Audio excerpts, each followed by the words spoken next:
Today, I am so very excited to welcome my special guest, Penny Smith. And I mean that sincerely when I say I'm excited because I'm a huge fan of Penny's work. Penny is a nationally certified hospice and palliative care nurse, social media influencer, and author of the book Influencing Death, Reframing Dying for Better Living. For 20 years, Penny has worked in a variety of care settings and roles within hospice, including inpatient, home hospice case management, education, quality, and regulatory. She currently works as a hospice quality assurance nurse for an organization in Washington state. Penny is a passionate advocate for hospice education with a mission to normalize the end of life process to remove the stigma and fear around hospice care, death, and dying. During the pandemic, she found her way to social media and discovered a unique way to utilize her death care expertise to provide education to a worldwide audience at a grassroots level. Using a variety of teaching styles, including TikTok trends, dark humor, dancing, and storytelling, Penny has gathered over 2 million followers across her social media platforms. I'm one of them, as Hospice Nurse Penny on all the social media sites. And her website is also hospicenursepenny.com. And so, as I said, I'm a big fan, Penny, and I'm so excited to get a chance to talk with you. Thank you. Thank you for having me. Yeah, I was really interested when I saw that you wrote a book, and I thought, oh gosh, we just have to have a conversation about this and talk about the work that you're doing. And I really enjoyed reading your book, and so I'm excited to promote that Thank you. and everything else that you're doing as well to our audience. But I almost always start these conversations by asking my guests what first inspired them to work in this arena in hospice, because not everyone chooses it and it's not a good fit for everyone. So I'm just curious about why it felt right to you. Well, I had first of all, I didn't even go to nursing school until I was 40. I was kind of forced to go find a career when my second husband and I decided to get a divorce, and I had been a stay-at-home homeschooling mom and had been a bartender in my earlier life and among other many jobs that weren't going to be, paying enough for me to be able to sustain my life as a single mom. So I went to nursing school when I was 40. And when I decided to become a nurse, I wanted to do something that I felt was going to be service work that would be really meaningful. Not that all nursing isn't meaningful, it all is, but something that spoke to me in a way that would kind of make up for the transgressions of my youth. I had a rough go when I was in my 20s. I was a drug addict. I went to jail, just really difficult situations that I created for myself, gave my son away to his dad to raise for a while. And so just kind of really wanted to pay my debt to the universe or, clean up the red in my ledger, so to speak. And during that time, there was a lot of abuse going on in nursing homes that had just been kind of come to light. So nursing home was one of the things I thought of that I could go work in a nursing home and make a difference in a nursing home.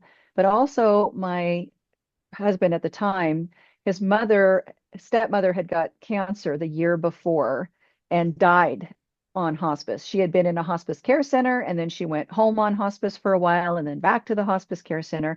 And I was just really fascinated by the nurses. I had so much respect for them. I was just in awe of them being able to do this sacred work. When I was younger, I had death anxiety, so I also kind of had a morbid curiosity about death and dying. I'd never been exposed to it. I had never seen a dead body before I became a hospice nurse. So that was something that just really fascinated me. And it just one thing kind of happened after another. I became an LPN before I became an RN, and I didn't think LPNs could work in hospice. I thought you had to be an RN. So I went to work in a clinic for a while, but I knew that my path was going to take me to hospice eventually. I would become an RN at some point. Well, it happened quicker than I thought. After a year in the clinic, I went to a hospital to just get some more hands-on patient experience. And after about 3 months, they laid off all the LPNs in the hospital. They do that kind of cyclically every 10 years or so. They go, let's get rid of the LPNs. Well, I during that time had started dating my now husband. And as I was driving through his neighborhood one day, I saw that they were building a hospice care center. And I went to him and I said, I'm going to be an RN and I'm going to work at that care center someday.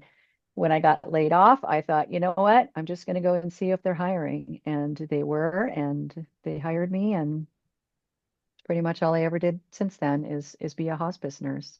Wow. It sounds to me like you've had a knack in your career for being at the right place and the right time, like things line up for you in a way, and then you answer the call and you make the most of it. Yeah, not just in my career, but in my life. I feel like that sometimes that I got lucky, and I've had some good fortune along the way that has really benefited me in many ways. Even though I started off kind of with a rough start, I'm finishing up okay, I think. Yeah.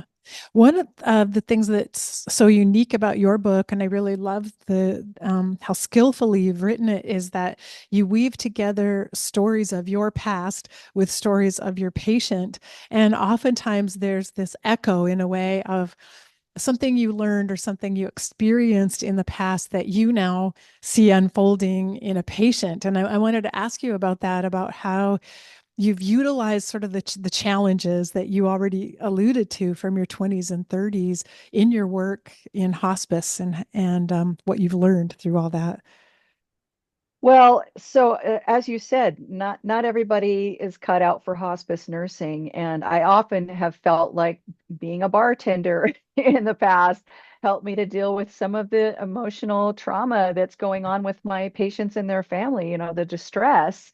And I think also just kind of the there but for the grace of God go I sentiment, being able to recognize that all of my patients who are dying deserve the best care no matter who they are, no matter if they live in a mansion or in a van down by the river. I just have more compassion for all humans, despite their differences, uh, especially marginalized communities. I just feel like I cannot put myself above anybody else that I care for because I was once at the bottom of the heap myself. And so I think that has helped me a lot in my career as a hospice nurse, and why I wanted to kind of point that out in my book. That everybody deserves to have a beautiful chance at a beautiful death, as well as a beautiful life.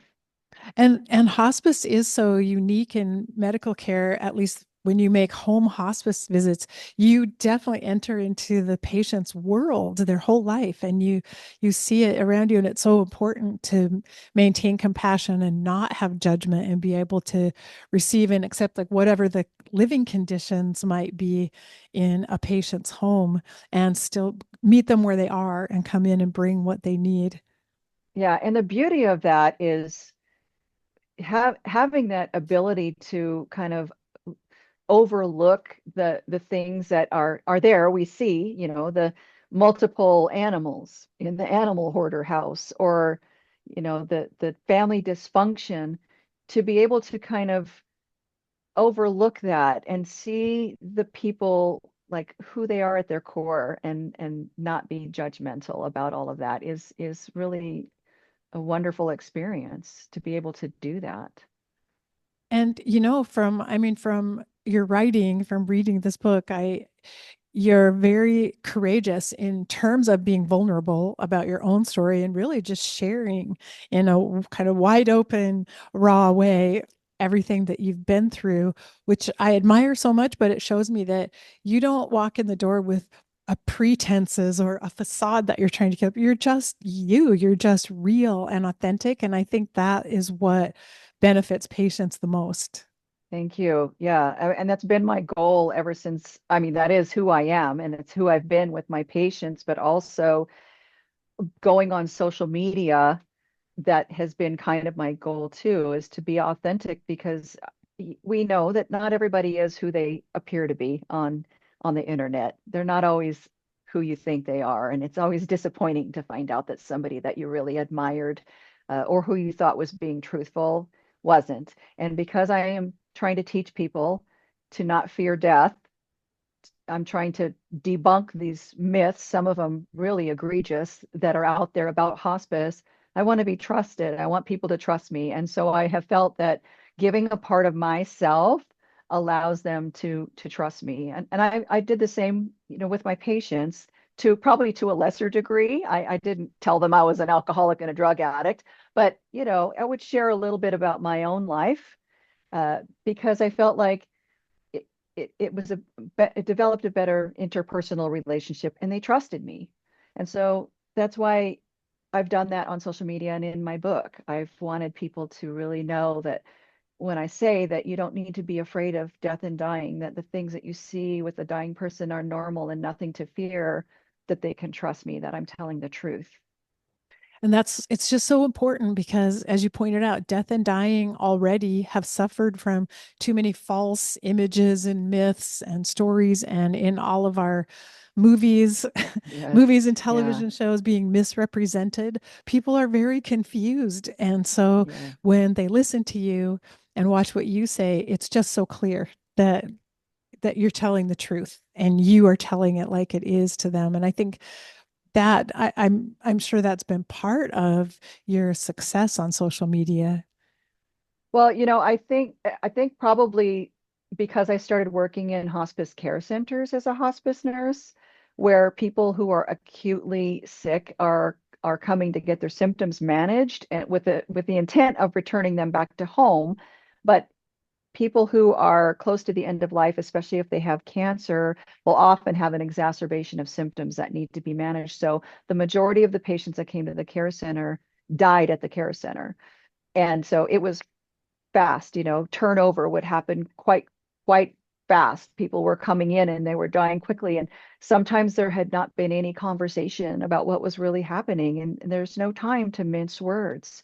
You really have to tell them what is happening. You have to be frank with them. You can't, I really don't like the use of euphemisms. I remember a doctor telling a patient's family that she had gone to heaven, and they weren't religious. And so they were just kind of like, what? They didn't, what? People are in this moment of being stressed out. They can't see the forest through the trees. And whatever you say to them can sometimes sound like a Charlie Brown commercial, want, want, want, want, want. They're not hearing what you're saying. And so you just have to be so clear about what is happening. Yes. Yes. And social media, likewise, where you have just a short little sound bite to get a message across. I mean, that's one of the keys that you utilize so well, is just an impactful message that's very brief. People can just watch for 30 seconds and come away having learned something. Yeah, that's my favorite form of education, to be honest. I think it's something that it resonates with a lot of people, and nowadays even those who don't have ADHD like I do, have a short attention span. That's what we've created with all this social media. And so being able to do a quick little 15-second or less clip and people get what you're saying is very impactful to me and rewarding to me. I just recently posted a video about giving morphine to someone at the end of their life.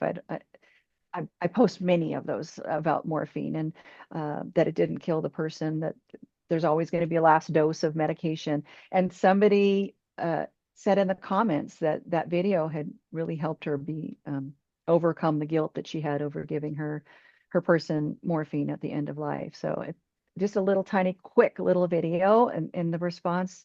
Still, after all these years, I've been on it for, like close to 5 years now, coming up. Well, next June it'll be 5 years, but I still am blown away when I see that. When I post one of these videos, it's just kind of a silly little trend. I'm lip syncing and I'm putting words on the screen, and people are like, "That really meant a lot to me." I'm like, "Wow, that's so cool." Well, you're so great at using humor, and obviously it comes naturally to you. You're a funny person, I can tell. I mean, you're good at humor, but including dark humor around death and dying, which isn't easy for everyone to. I think we feel this prohibition almost about laughing around about death and dying, and yet it's the best way to really disarm people and kind of move past their fear and actually get them to hear what you're saying. Absolutely. And it's how I interacted with patients and families. Of course, taking cues from them, but found that many people cope with humor. They appreciate the humor. I've had many of my patients and their families who appreciated that I had humor when I worked with them because it is such a dark and sad time to be able to bring a little light to it once in a while. It just it just makes it a little bit of a better journey for them. Yeah, for me as a hospice physician making home visits, I it took years for me to feel like I could let any of my own humor show because I just couldn't get over in my head this idea that I should not ever laugh at things. But here were the patients like cracking jokes and um when I was going to be traveling out of town and said I won't see you for the next couple weeks, so we should say goodbye now. And he said, "Yeah, I mean, who knows? You might die while you're gone, and I'll never see you again in the rest of my life." And it was like, "Oh yeah." I mean, that he was able to be the one who brought up death to laugh about, and so it really is. It's actually a fitting place for there to be humor because it's part of life, and It all is. life has humor in it. And it's such a gift to be able to be with them during this time and to see those little snippets of life still, in a dying person or in their families, get those little blasts of lightness and fun, even though the situation is so sad. And I always say, you know, it's going to be sad when someone dies, but it doesn't have to be scary.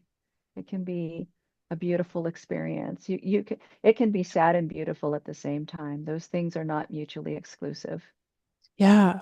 One thing that I observed just from following you on TikTok is how many people out there in the world on social media have so many misconceptions around death and dying because of the questions they ask, or sometimes, I mean, the comments they make, or the judgments or disapproval about things that you are expressing.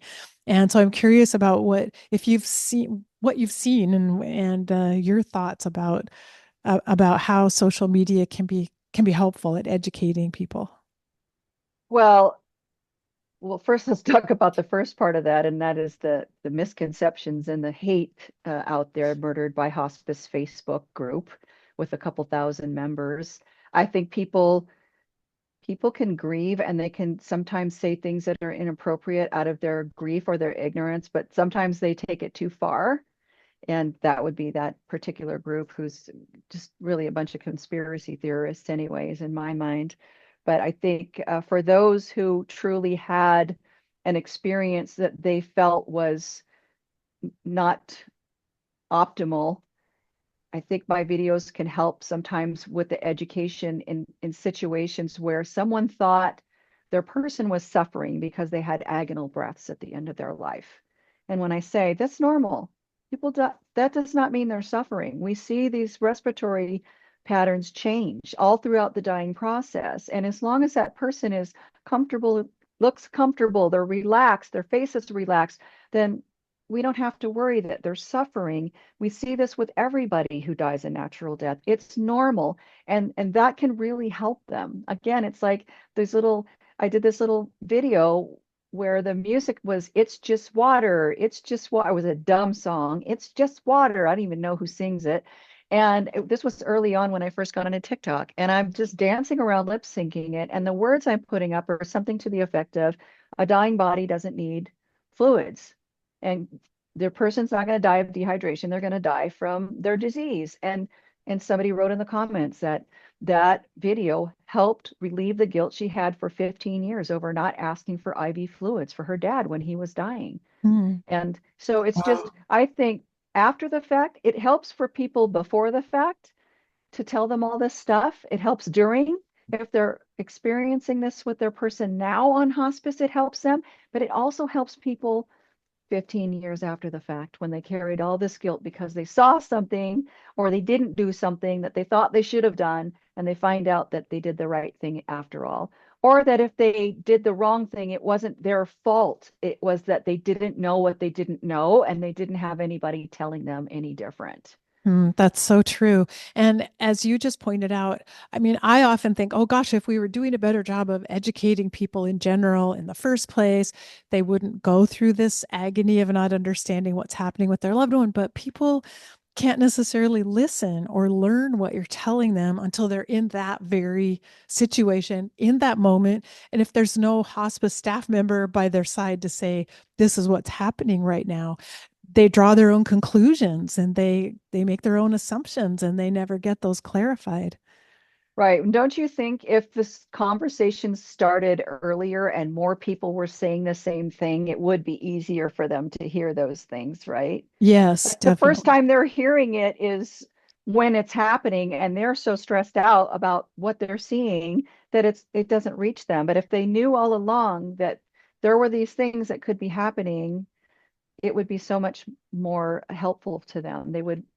It also reinforces that what that one person is telling them is true because this person told them that too, and that one did too, and that one did too. So I think Yeah. the message needs to be consistent and it needs to be communicated often, and it should start way, way, way earlier in the healthcare uh, journey. Yes. And I often try to imagine in my mind over 100 years ago when most people died at home and that people who grew up seeing their grandparents die at home and being cared for in the upstairs bedroom would have heard what it sounds like when someone's dying and would have witnessed it and been exposed to it at a younger age Yes, so it would not seem so foreign and so frightening. But right. that's not where we live these days No, because we no, have it. like I said, we have taken death out of the home and tucked it away in the hospital. And people don't see those things anymore. And they don't even want to bring their kids to visit the dying person because they're afraid that it's going to scare them. And so we start, I mean, that's what happened with me. As you know, if you read the book, my grandfather died when I was about 9 years old, and my mom said he went to sleep and he's never going to wake up. And that freaked me out. I was like, what? That's what death is? I can't go to sleep anymore. What happens if I die while I'm asleep? You know, we miss opportunities to teach our children about death early on by taking the animal to the vet and having it put to sleep, but just saying, yeah, Tiny's not here anymore. We took him away.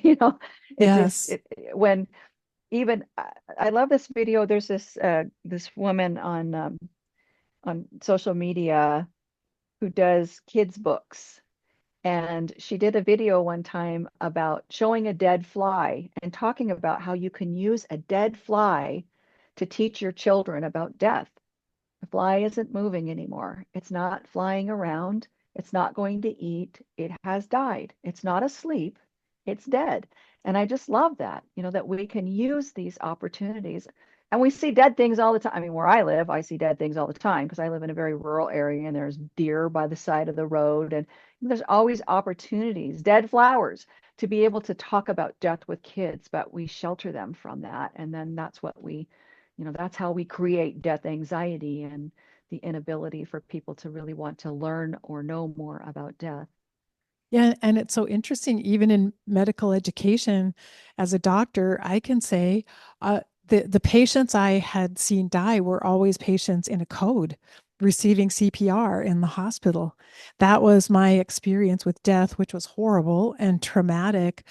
But until I got into hospice, I'm training with nurses to go visit patients in the home and thinking, I don't know what it looks like when someone dies naturally. I've never Yeah, seen it myself. And I'm a medical professional. And I think, how crazy is that we haven't that's experienced it? that's why they say if you want to know how close a person is to death, don't ask a doctor, ask a hospice nurse because we see it in the home, whereas in the hospital, it's something completely different, and I think it's missed. I think a lot of doctors and nurses who work in the hospital miss that. I think that they're not recognizing that a person is dying. I will never forget when I became an RN, I did clinicals on oncology floor, and there was a cancer patient there who was in his 40s, and he started sounding like he had such a bad death rattle. It sounded like a washing machine. It was awful. I was just like, oh my gosh, that guy is dying. and they rushed him off to the ICU to intubate him and suction him. And of course, he didn't live much longer. He died after that. And I'm like, they don't even recognize that this person is dying. They're going to do everything they can until the very bitter end when this person is just dying a natural death right now. And I was like, wow. And even when I worked in the ER, that was a traumatic experience because I had been a hospice nurse for 5 years. And then when I became an RN, the agency I worked for said that I needed to go be an RN for 3 years before I could work in hospice, even though I had been working there for 5 years as an LPN and doing Wow. end of life care, really hands-on stuff. So I was heartbroken, but I went to the ER. People always said, you'd be great in the ER. You're fast. You'll like the ER. I went to the ER. I hated it. It was awful. I could not believe some of the things I saw them doing to people who would come in. A lady that was 92 years old who had a pulsed physician order for life-sustaining treatment that said DNR, comfort measures only. She had fallen and broken her hip. And the surgeon came in and said, I can get you out of pain, but I have to do surgery. And that means you have to change your code status to full code. I was Oh, like, there was no other option given to her. She wasn't told, or because this organization that I worked at was the same, owned by, it was Franciscan, and they owned the hospital and they owned the hospice, the same organization. They didn't even bother to say, or we can put you on a morphine infusion and send you to the hospice care center for comfort care for the end of life. So she went through the surgery and she died a couple days later. And then another time I was being precepted, and my patient was in his early 40s and he had pancreatic cancer, and he was Simpson yellow, like this color right here, Simpson yellow. mhm. And he was in agony, and he came in with his mom, and he was saying, I don't want to do this anymore. I cannot do this anymore. It's awful. It hurts. I don't want to be here. I can't do this. And we walked out of the room, and I said to my preceptor, oh, and I said to the mom, has anybody talked to you about hospice? And she said, what's hospice? And I Wow. walked out of the room with my preceptor and I said, I can't believe nobody's talked to them about hospice. And she said, why would they? He's only 42 years old. Oh I my said, because gosh. he's dying. He's Wow. dying. I was just, whoa. I didn't stay there long. I went to another organization, to another hospice care center. I was there for about 3 months and I was like, I am out of here. Even the nurses would say things like, well, in hospice, you don't really do anything but give them opioids until they die. Like, wow, that's really shocking that you would say such a thing. But Wow. These are the heartbreaking stories that for me made me, when I retired from clinical practice, decide I have to do something. I maybe the same motivation you had. I have to write books. I have to do a podcast. I have to start having these conversations and teaching people, because it's just horrific. The medical system is not doing a good job of caring for people who are dying, no matter what no, anyone says. It's no. not at all. And so I'm in awe of you, because you found this perfect niche in a way in TikTok, and a great audience there. And it's so unique that you found this medium where you can disseminate education and information and get it out to lots of people. And it's really powerful. But tell us, like, how you even got started on TikTok, how that happened. Well, as you said in my bio, it was during the pandemic, and I heard about this doctor, Dr. Nicole Baldwin. She's a pediatrician, made national news because she was on TikTok not convincing, trying to encourage people to vaccinate their children. Just regular. This was even before COVID vaccination, right? This was just in the beginning of the pandemic. And she was getting death threats. I had never heard of TikTok up to that point. And so I worked days and my husband worked nights. And everything was shutting down. My job became virtual. He was still going to work, but the YMCA was closed down, so I couldn't go work out anymore. Everything was shut down now, so I'm like home alone at night. So I get on TikTok and like scrolling through, like, oh, this looks like really fun because I had been a singer in a rock band earlier in my life. I did, musical stage shows when I was younger. And so always been a bit of a performer, and thought, oh, this would be really fun to do some of these trends. Well, at that time, this was just a kids app. It was young people on this app, and I was in my late 50s. And so I'm doing some of these trends, but of course, nobody's interested. See an old woman doing these trends. But then one day I told a story about a hospice patient and it went viral. And I realized that people were interested in knowing more about death and dying. And I have just always been, ever since I became a hospice nurse, passionate about educating, especially normalizing death and dying, because being with my patients and telling them that something that they saw with their person was normal and watching their relief was something that really, really meant a lot to me. It was like, wow, I can take the fear away for these people by just telling them that this is normal.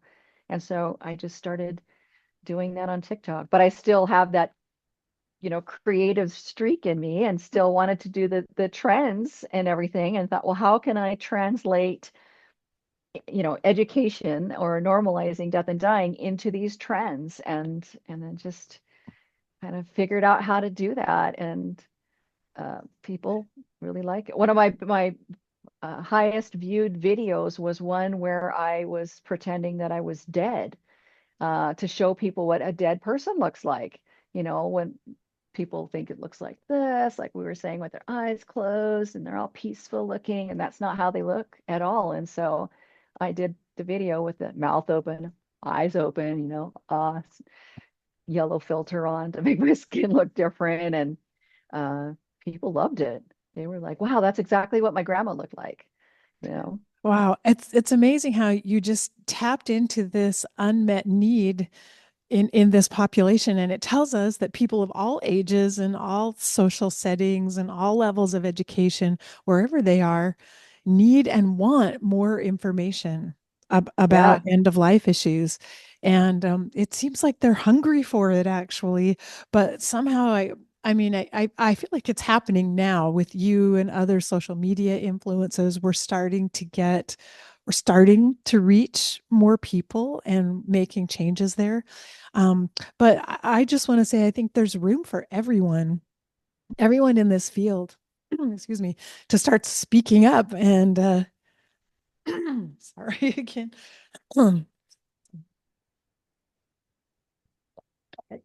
to speak up and then use whatever platform they have, wherever they are, whoever they have a chance to speak to start having the courage to just talk to people and educate people.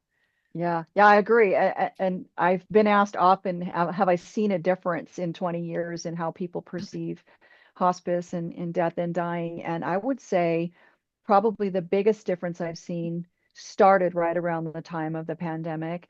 That is when people started to notice, oh, wow, this thing called death happens to a lot of people, especially during a pandemic, and we need to know more about it. And so that's how social media and the birth of death influencers like myself and like death doulas and like funeral home directors and morticians are now on. Like there's a lot of people in the death industry, if you will, that are doing these videos on social media and have gained such popularity because of the death exposure during the pandemic.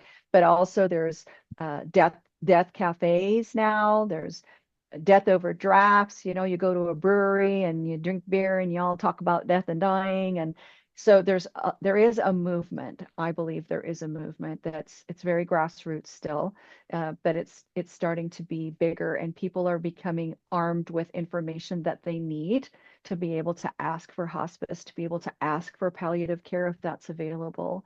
And that's something that's really important to me to educate people on is you don't have to wait for a doctor to refer you to hospice. You can call hospice yourself. And I think that is very valuable information because so often I hear the doctor doesn't think they're ready for hospice, but I see something different. And how many times you take your pet to the vet because they look sick, or your child, right? And they look Mhm. sick, you take them and then they're all of a sudden they're better.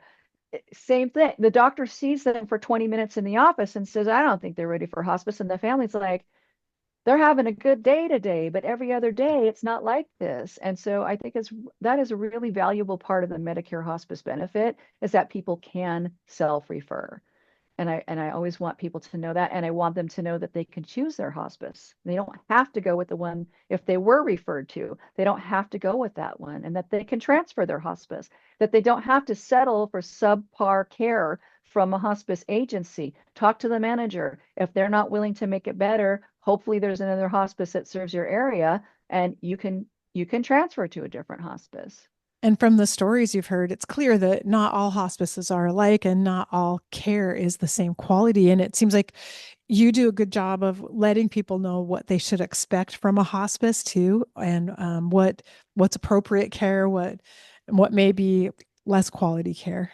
Right. Yeah. Well, I now work in hospice quality now, so I see our CAPS, consumer assessment surveys, come back, and I review those, and I see where the gaps are and the types of things that people are wanting more of. They want somebody to come out or to be in contact with them more often. And sometimes things that we can do can make their hospice experience so much better. And they're little things, just like calling them and saying, I'm on my way, or I'm running late, or things like that.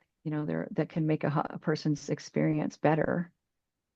So yeah, that's really beneficial to the patients and families, but also the staff to hear about and learn about as well. Yeah. Yes. Yes. And it's very rewarding to me. My organization that I work for is huge. We cover several states, and to hear from my colleagues that they had a patient in California that the daughter already knew so much of what they were teaching her because she watches me on TikTok.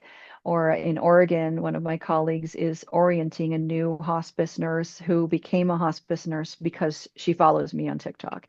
And that's very rewarding as well. And because I feel like that really matters, because they know from me what hospice nursing should be like. So they've already got a leg up into doing a good job, because unfortunately there are some people who do it and they're not good at it. And I don't know why they continue to do it. They should stop doing it if they're not good at it, but they do.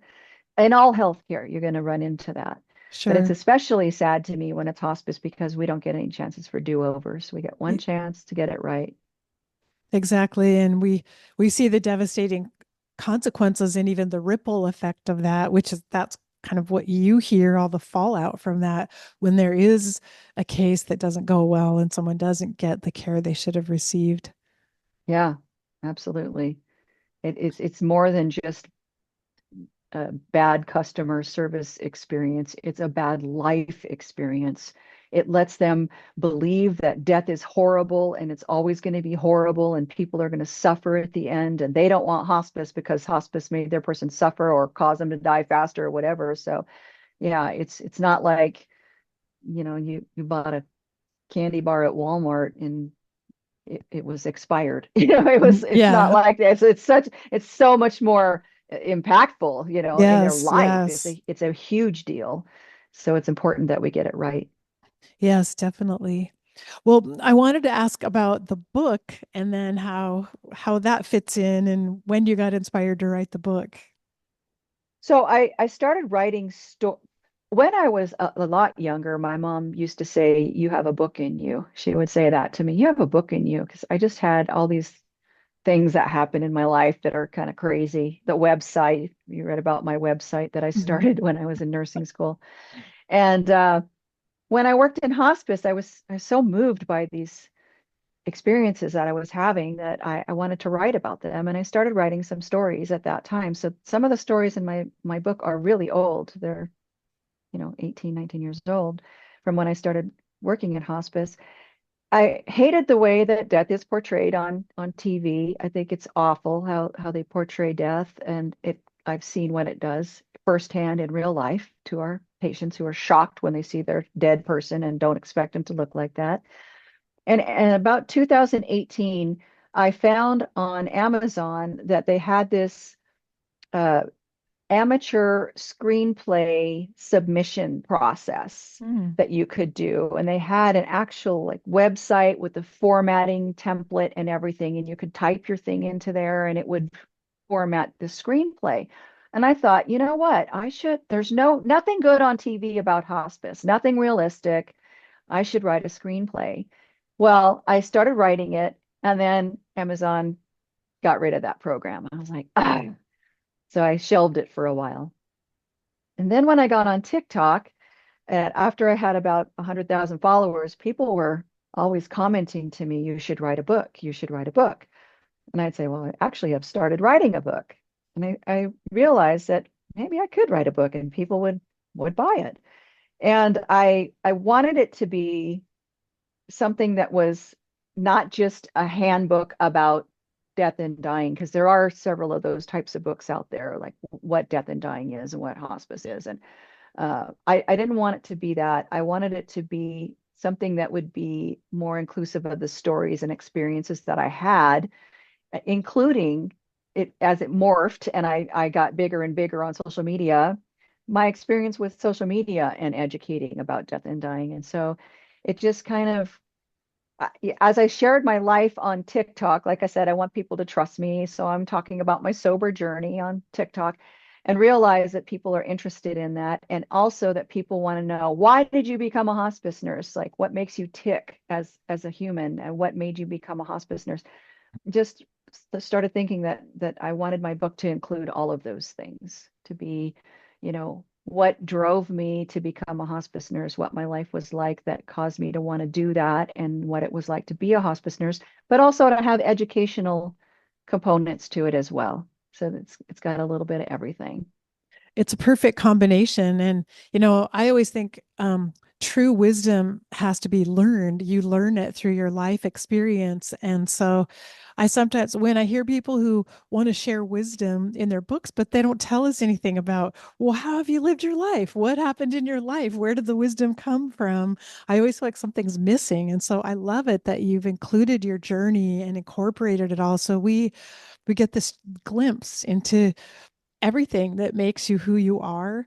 And as I said before, see the authenticity of everything you're teaching, everything that you talk about because of the life you've lived and the amazing way you've transcended challenges to be of service as you desired to be in the very beginning. Thank you. Yeah, I don't think I could have written this book when I was 52 or 42 or 32, certainly not 22. I feel like that the culmination of all my experiences were needed to be able to write this book. And that's, that's it, my mom was right. I had a book in me, and, She and was right. thankfully, she's still alive to read it. So Yeah, and I'm so glad that I mean you have multiple creative talents. You're good at creating content for TikTok and you're good at writing and all of that comes together and also performing and so I just want to emphasize to people that it's a great read and I've chosen it to be one of the books for 2025 on my I have this online reading group called A Year of Reading Dangerously and so um Influencing Death is one of the dangerous books we'll read next year thank you. That's because awesome. because it's unique and it's a really great read. And so I wanted to mention as we're recording this, the book's available for pre-order, but by the time this interview airs, it will be available for sale. So tell us where people can get it. Yeah, so it's going to be available anywhere you can buy books online. It's in paperback, hardcover, ebook, and audiobook. So Amazon, Barnes& and Noble, Tertulio, bookstore.com or bookshop.com, Audible, anywhere. Spotify, it's on Spotify too. People can pre-save it on Spotify before January 14th when it's released. But yeah, it's available anywhere books are sold online. How exciting. Have you been doing a lot of interviews about the book?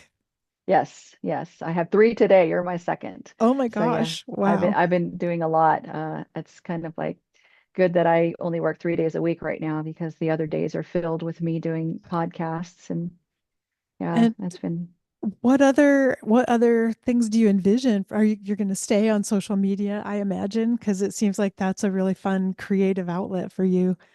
I'll stay on social media, I'm sure. I have a podcast also. It's called Death Happens: An Insider's Guide to Dying. I have that with my co-host is her name is Hallie Harris, and she is a hospice social worker.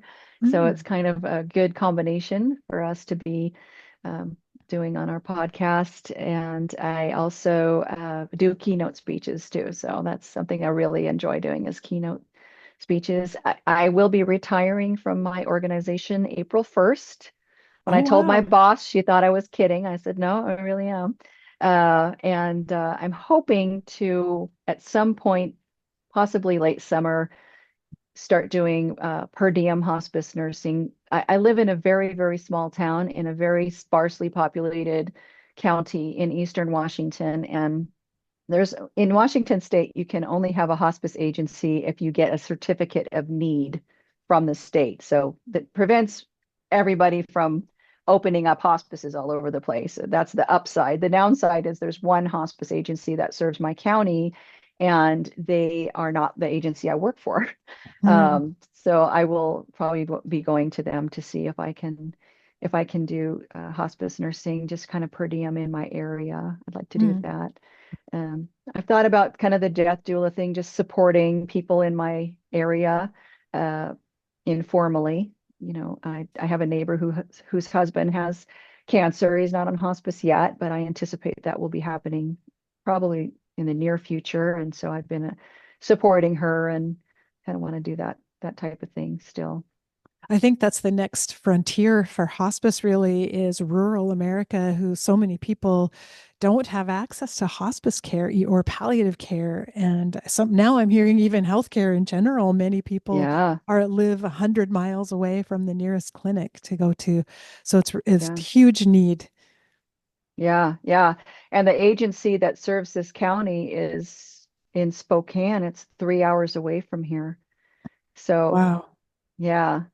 So they need boots on the ground in this area, but there's not a whole lot of hospice nurses that live in this area. They were hiring a case manager recently, and I was like, I don't want to do I don't want to do full-time hospice anymore. I mean, I've had too much else going on, but I haven't like actively pursued them yet, but I'm going to be probably reaching out to them maybe early next summer and say, hey, I'm over here and I'm a certified hospice nurse, and I definitely want to be available to talk to people in their homes in this area and help them. Mm. Wow, that sounds like a great next step on your career of service. And I admire you for it seems like you're always thinking about what could I give next or where could I have an impact? And that's really wonderful.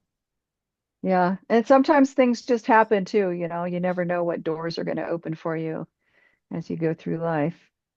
It's So so who true. knows? Like we said at the very beginning, you've been good at that, of being in the right place at the right time and then answering the call when it comes up. Or flying by the seat of my pants. Yeah, even better, even better. Well, if anyone wants to get a hold of you, like to invite you to be a speaker or something, should they just go through your website, hospicenursepenny.com? Is that the best way to Yeah. reach you? Or they can email me at hospicenursepenny at outlook.com. But yeah, Okay. going through my website works too. Yeah. Okay. Well, I want to encourage everyone to get the book, follow you on TikTok, and just get to know you and become a fan like I am. Thank you. And I'm just so grateful that we had a chance to sit down together and talk. I really enjoyed it. Thanks. It was my pleasure. Yeah, and best wishes for you with the book and everything as you continue on this path. Thank you so much.